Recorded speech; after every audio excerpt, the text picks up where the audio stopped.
of class 8 chapter 4 metal and non metals। पिछले topic पे पिछले लेक्चर में हमने पढ़ा था, इसके इंट्रोडक्शन के बारे में पढ़ा था। मैंने आप लोगों को थोड़ा थोड़ा इंट्रोडक्शन दिया था कि मेटल्स किससे बनते हैं, कहाँ से आते हैं, है ना, वो इनके एक्सट्रैक्ट करने के मेथड को क्या कहते हैं। आज जो हम पढ़ने जा रहे हैं वो है हमारा आज का टॉपिक है मेन मेटल, कि मेटल्स होते क्या है, व्हाट इज मेटल। मेटल्स देखो, ये समझने के लिए आपको सबसे पहले एक चीज समझनी पड़ेगी, वो है ये कि metal is made up of matter. जो मेटल है ये एक चीज से बनता है जिसको हम बोलते हैं पार्टिकल, सॉरी मैटर।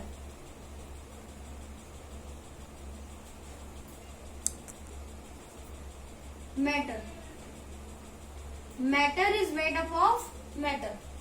और मैटर किससे बनते हैं? पार्टिकल से। मेटल किससे बनते हैं? पार्टिकल से।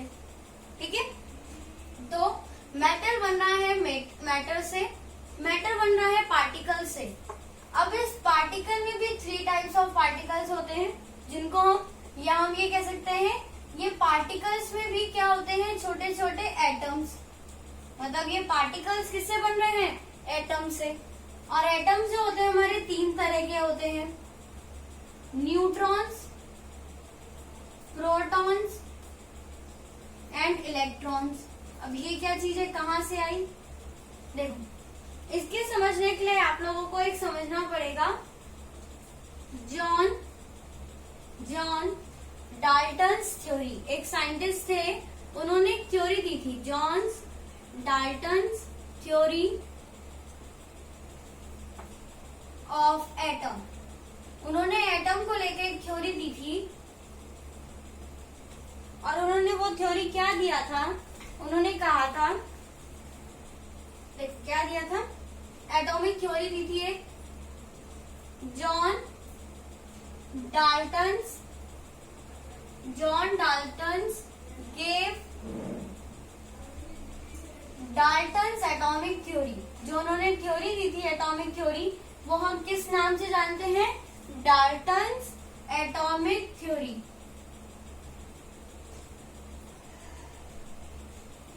एटॉमिक इसलिए क्योंकि उन्होंने एटम्स के ऊपर दी थी। इन विच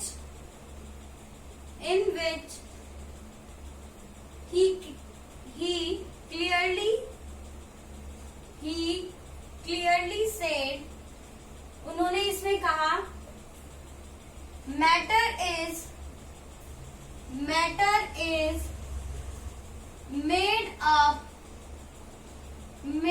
up of small particles। उन्होंने क्या कहा कि मैटर क्या होते हैं? छोटे छोटे पार्टिकल्स को मिलाकर बनते हैं, कॉल्ड एटम्स, जिन पार्टिकल्स को हम एटम्स भी कहते हैं। ठीक है, और आपने हिंदी में नाम सुना होगा परमाणु।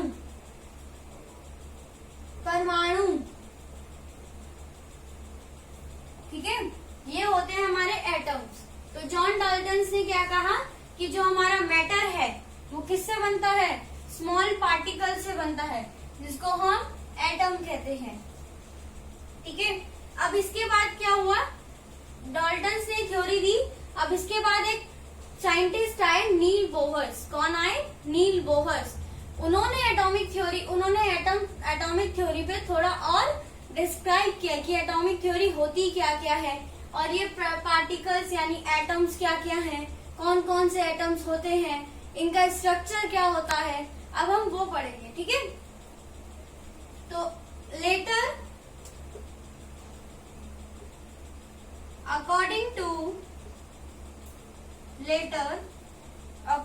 To Niels Bohr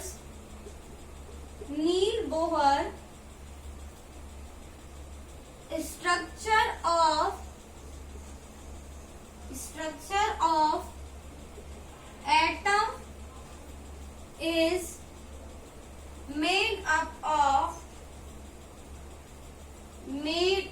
of 3 particles particles. Niels Bohr ने कहा जो स्ट्रक्चर होता है एटम का, ठीक है, वो किससे बनता है? 3 तरीके के पार्टिकल से बनता है। कौन कौन से? पहला उन्होंने कहा इलेक्ट्रॉन, सेकंड उन्होंने कहा न्यूट्रॉन, प्रोटॉन, एंड थर्ड उन्होंने कहा न्यूट्रॉन। तो इसमें अभी हमने पढ़ा कि मैटर क्या है? मैटर से बना है, और मैटर किससे बना है? पार्टिकल से, और पार्टिकल किससे बने हैं? एटम से। तो 2 साइंटिस्ट के बारे में पढ़ा हमने कि डाल्टन्स ने क्या दी? डाल्टन्स ने एटॉमिक थ्योरी दी, और उन्होंने अपनी एटॉमिक थ्योरी में क्या कहा कि मैटर जो होते हैं वो छोटे छोटे पार्टिकल से बनते हैं, जिनको हम एटम कहते हैं। फिर बाद में एक साइंटिस्ट और आए, नील बोहर, जिन्होंने उस एटम का क्या दिया? स्ट्रक्चर दिया, ठीक है। और उन्होंने क्या कहा कि जो एटम है वो 3 तरह के पार्टिकल से बना है, इलेक्ट्रॉन, प्रोटॉन एंड न्यूट्रॉन। अब हम इसका स्ट्रक्चर समझेंगे। नेक्स्ट टॉपिक में हम क्या समझेंगे? स्ट्रक्चर, कि कहाँ इलेक्ट्रॉन होते हैं, प्रोटॉन होते हैं, न्यूट्रॉन होते हैं, ठीक है। तो नेक्स्ट करते हैं। तो ये स्ट्रक्चर दिया नील बोहर ने, जो आपको बोर्ड में दिखाई दे रहा है। नील बोहर ने क्या कहा कि एक सेंटर पार्ट होता है, middle part of the atom is known as nucleus, कि एटम का जो मिडिल पार्ट होता है वो क्या कहलाता है? न्यूक्लियस। और न्यूक्लियस में क्या होते हैं बेटा? हमारे proton and neutrons. Neutrons and protons हमारे कहाँ पे होते हैं? न्यूक्लियस में। और न्यूक्लियस क्या है हमारा? Middle part of the atom, ठीक है, मिडिल पार्ट है ये एटम का। और उसके चारों तरफ एक रिंग की तरह सर्कल्स, कॉन्सेंट्रिक सर्कल्स घूम रहे हैं। इस न्यूक्लियस के चारों तरफ एक कॉन्सेंट्रिक सर्कल्स बने हुए हैं, और जिसको हम क्या कहते हैं? ऑर्बिट या फिर शेल। क्या कहते हैं? ऑर्बिट्स या फिर सेल। और जो इलेक्ट्रॉन्स होते हैं, इलेक्ट्रॉन्स क्या होते हैं? ये जो हमारे ऑर्बिट्स बने हुए हैं ना, डिफरेंट, इसको हम बोलते हैं, जो सबसे पहली न्यूक्लियस की जो सबसे पास होती है ऑर्बिट, इसको बोलते हैं हम के, ठीक है। क्या शेल बोलते हैं? के शेल। और उसके बाद एल शेल, उसके बाद एम शेल, और उसके बाद एन शेल, ठीक है। तो ये है इनके नाम KLMN, ठीक। और जो ये ऑर्बिट्स है, KLMN ऑर्बिट्स है, इसमें कौन घूम रहे होते हैं? इलेक्ट्रॉन्स। इसके अराउंड क्या कर रहे होते हैं? इलेक्ट्रॉन घूम रहे होते हैं अपनी अपनी ऑर्बिट में, अपनी अपनी शेल में। और जो प्रोटॉन्स होते हैं वो पॉजिटिव चार्ज होते हैं, और इलेक्ट्रॉन्स जो होते हैं नेगेटिव चार्ज होते हैं, और न्यूट्रॉन्स क्या होते हैं? न्यूट्रल होते हैं। और न्यूट्रल्स क्या होता है? न्यूट्रल्स मीन्स नो चार्ज, जिसके पास कोई भी चार्ज ना हो।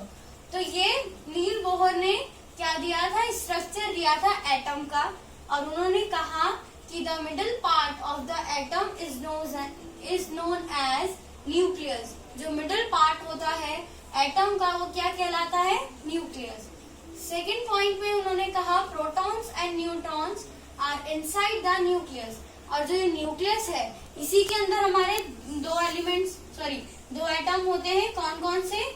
Neutron and proton. सब एटम, सब पार्टिकल्स होते हैं, न्यूट्रॉन और प्रोटॉन। नेक्स्ट उन्होंने कहा electrons are move around the nucleus in different orbits. जो इलेक्ट्रॉन्स होते हैं वो क्या करते हैं?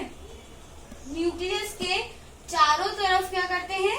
घूमते रहते हैं, और अपनी अपनी ऑर्बिट्स में। कौन सी ऑर्बिट्स में? KLM ऑर्बिट्स में। और फिर उन्होंने बताया कि जो प्रोटॉन्स होते हैं वो पॉजिटिव चार्ज होते हैं, इलेक्ट्रॉन्स जो होते हैं वो नेगेटिव चार्ज होते हैं, और न्यूट्रॉन्स जो होते हैं वो न्यूट्रल्स होते हैं, यानी उनपे कोई चार्ज नहीं होता। अब नेक्स्ट टॉपिक में हम पढ़ेंगे वैलेंसी, और वैलेंसी के बाद मैं आपको बताऊंगी कि मेटल्स होते क्या है, ठीक है। नेक्स्ट टॉपिक है हमारा वैलेंसी, ठीक है। What is valency? Electron present in the last orbit is known as valency. अभी मैंने आपको एटम का स्ट्रक्चर बना के दिखाया था, उसमें 4 ऑर्बिट बना के दिखाई थी, KLMN। मतलब हमारी सबसे लास्ट ऑर्बिट क्या हुई? N ऑर्बिट हुई, है ना, N शेल हुई। उसमें जितने भी इलेक्ट्रॉन प्रेजेंट होते हैं, कौन से? लास्ट ऑर्बिट में जो इलेक्ट्रॉन होते हैं वही हमारी वैलेंसी कहलाती है। ठीक है, electron present in the last orbit is known as valency. Next है इसमें मेटल। हमारा टॉपिक आ गया metal. Substance which are electropositive in nature, that is they are called metals. Metals क्या होते हैं?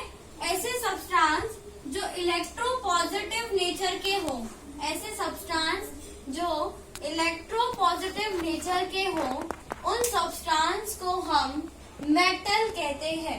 अब इलेक्ट्रोपॉजिटिव क्या हुआ? ये इलेक्ट्रोपॉजिटिव क्या है? ये देखो, ध्यान से समझिए इसको। ये मैंने यहाँ पे दो फिगर्स बनाई हैं, इलेक्ट्रोपॉजिटिव बॉडी बनाई है और इलेक्ट्रोनेगेटिव। यहाँ पे देखो ब्लैक डॉट, जो ये ब्लैक डॉट्स हैं ये इलेक्ट्रॉन्स को शो कर रही है और रेड डॉट्स किसको शो कर रही है? प्रोटॉन्स को। मतलब ये रेड वाली जो डॉट्स है ये प्रोटॉन्स है और ब्लैक सारी क्या है? इलेक्ट्रॉन्स है। अब क्या है?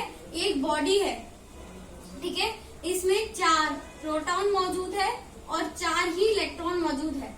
अब इन 4 इलेक्ट्रॉन में से एक इलेक्ट्रॉन उछलकर बाहर निकल जाए, ठीक है, इन 4 इलेक्ट्रॉन में से एक इलेक्ट्रॉन उछलकर बाहर निकल जाए, ठीक है, तो इसमें क्या होगा? इसमें सिर्फ 3 इलेक्ट्रॉन रह जाएंगे, ठीक है।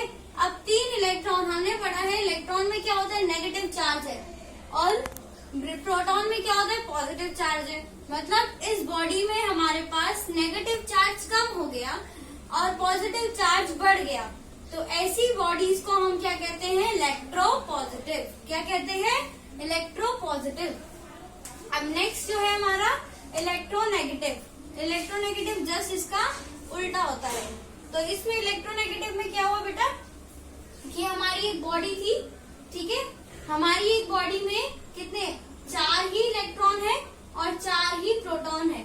अब कहीं से इलेक्ट्रॉन एक आकर बॉडी में बैठ गया, तो अब क्या हुआ बेटा कि इलेक्ट्रॉन 5 हो गए और प्रोटॉन 4 हो गए। अब हमें पता है इलेक्ट्रॉन नेगेटिव चार्ज होते हैं और प्रोटॉन्स पॉजिटिव चार्ज होते हैं, तो इस बॉडी में नेगेटिव चार्ज ज्यादा हो गया। जिन बॉडी में नेगेटिव चार्ज ज्यादा हो जाता है वो क्या कहलाती है? Electronegative body. क्या कहलाती है? Electronegative body. तो ये था हमारा मेटल्स। मेटल क्या होते हैं? मेटल इलेक्ट्रोपॉजिटिव नेचर के होते हैं क्योंकि इनकी वैलेंसी होती है 1, 2 और 3। इट मीन्स ये 1, 2, 3 इलेक्ट्रॉन आराम से बाहर निकाल देते हैं। ऐसे सब्सटेंस जो आराम से अपने इलेक्ट्रॉन निकाल देते हो, डोनेट कर देते हो, वो क्या कहलाते हैं? हमारे मेटल्स। तो ये था आज का हमारा टॉपिक और नेक्स्ट टॉपिक में पढ़ेंगे हम मेटल्स की फिजिकल प्रॉपर्टीज और केमिकल प्रॉपर्टीज। आई होप आप लोगों को आज के टॉपिक समझ में आए होंगे। Thank you.